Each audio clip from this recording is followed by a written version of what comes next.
Results from the 2020 census will give Texas more power in Congress.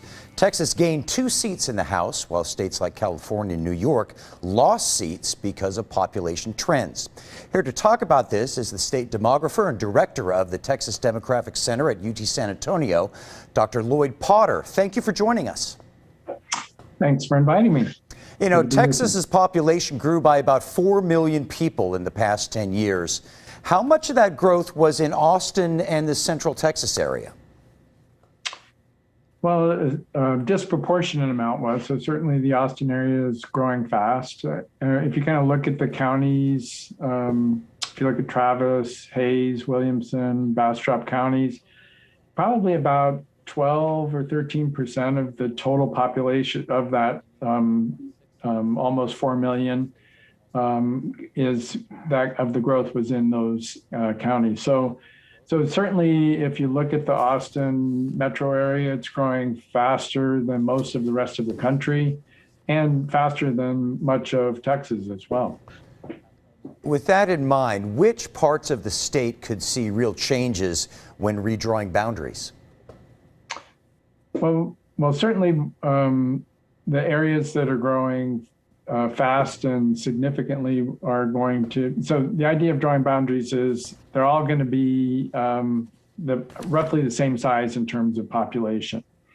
And so you can take the Texas population, now is 291 million, divide that by the number of districts, and that tells you the size that each district needs to be.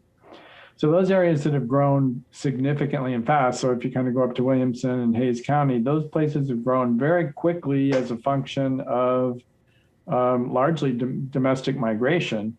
And so there are more people there than there were in 2010. And so the net result of that means that there will be smaller districts in those areas. Similarly, if you look at the, up in Plano area, Collin County, Montgomery County, and outside of Houston, those places are going to have smaller and smaller, geographically smaller and smaller districts. The population will be at that threshold. And if you go to rural Texas, West Texas, and parts of East Texas, we've lost population in some of these areas. And so there they'll have to make the districts larger and larger to bring in people to get up to that threshold. What else do you think that state lawmakers should be taking into account when they're doing redistricting?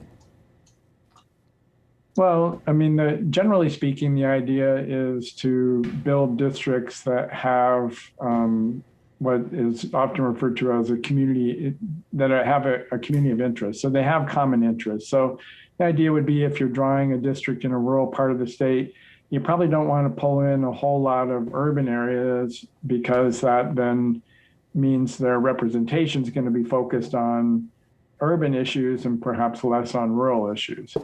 And similarly, if you kind of look at areas within the state that have population that have a lot of similarities, the extent to which the politicians that are drawing the districts are able to kind of draw lines around those areas so that the common interests of the people in those communities is being represented by whoever they elect.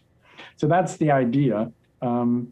It doesn't necessarily always play out that way, but certainly that's kind of I think one of the basic ideas in redistricting. Okay, we've got to wrap it up. Dr. Lloyd Potter, thank you very much for joining us. It's good to be with you.